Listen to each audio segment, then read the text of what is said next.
Hi and welcome to The Winning Factor. I'm Aitken, and on this show each week we have a look at a couple of upcoming races in Hong Kong and try to look for the element of each race that we're going to look back on later as having decided the result. Well, the first race we're going to look at on Sunday at Sha Tin is race 2. Our winning factor here, the conversion rate.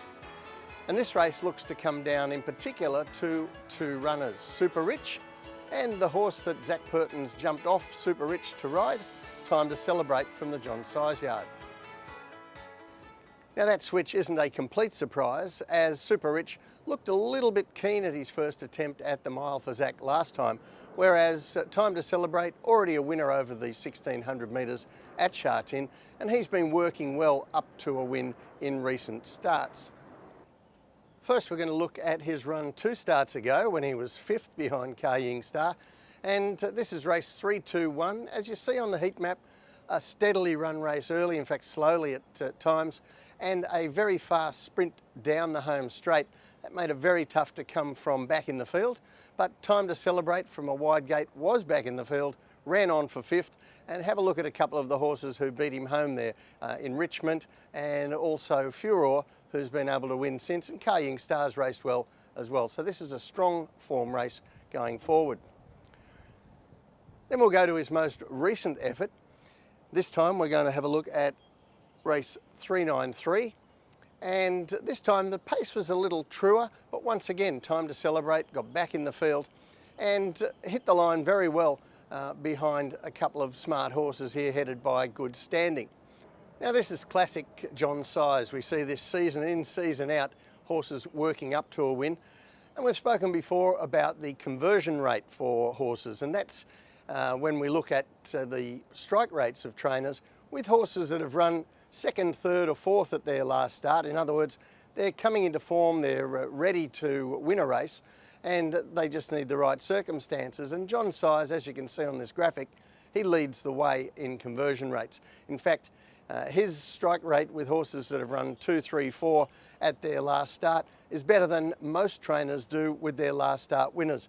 So he's always a man to follow with a horse coming into form like this, and Time to Celebrate certainly qualifies. Now the small field's going to suit him too. We'll look at the map now, and we have actually seen Time to Celebrate lead all the way over this Sha Tin mile in the past, but he can be a little sluggish out of the gates at times. So from barrier 2, that will help him get away with a slow start, but it's also an added bonus if he does happen to jump cleanly and up on the speed in what looks a tactical sort of a race. So the tip in race 2, Time to Celebrate. His winning factor, the conversion rate. He's a horse who's won over the distance. He gets the services of Zach Purton and an inside draw, and John Size is a past master at getting these horses who have run well in their lead up to break through and win. The second race I want to take a look at Sha Tin on Sunday is race 8, and the winning factor here, the draw. When we look down the field here, there are a few names that jump out at you as leading chances in the race. Vinci, Dynamic Eagle, Tianchi Monster, a last start winner, and Classic Beauty, one of the horses who finished behind him in that win. And that's the race that we're going to really zero in on as the form race here, the race won by Tianchi Monster.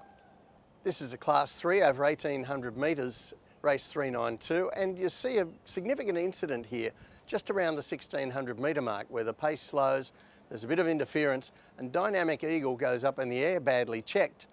Now the effect of that check on Classic Beauty was to push him out of what was a good position, to push him 3 wide on the track where Neil Callan then had no option but to stay out there for the rest of the race. And that meant he had to do quite a bit more work than his rivals in the run down to the home turn, sitting 3 wide, sliding up outside the lead. Meanwhile, you can see Tianchi Monster back in the field. He's got the white hood on and grey colours, and he's getting an absolute dream run for Zach Purton on this occasion, further back off the speed. Now over the final stages, Tianchi Monster proved too strong, but you'll see here Classic Beauty battles on very strongly despite having that extra work to do, and he finishes 4th in the race in those Simon Kwok colours. Now that was a very brave run from Classic Beauty, and although he's never been to 2,000 metres, that indicated to me that the 2,000 metres is actually going to suit him really well. And then we look at the map, and this time he's got gate 2. And on the map he looks to get the box seat run, and although Tianchi Monster will also get a good run, I think he'll probably be behind Classic Beauty. And there's also a 6-pound weight swing in favour of Classic Beauty, so those factors are going to play in his favour. So the tip in race 8, Classic Beauty. The winning factor, the draw. From an inside gate this time, I think Classic Beauty is going to get the run of the race behind the leader and in front of his major rival Tianchi Monster. He also gets a 6-pound weight turnaround on that horse that's going to come in handy, and the 2,000 metres looks ideal. Well, that's it from the winning factor for this week. Good luck on Sunday, and we'll see you next time.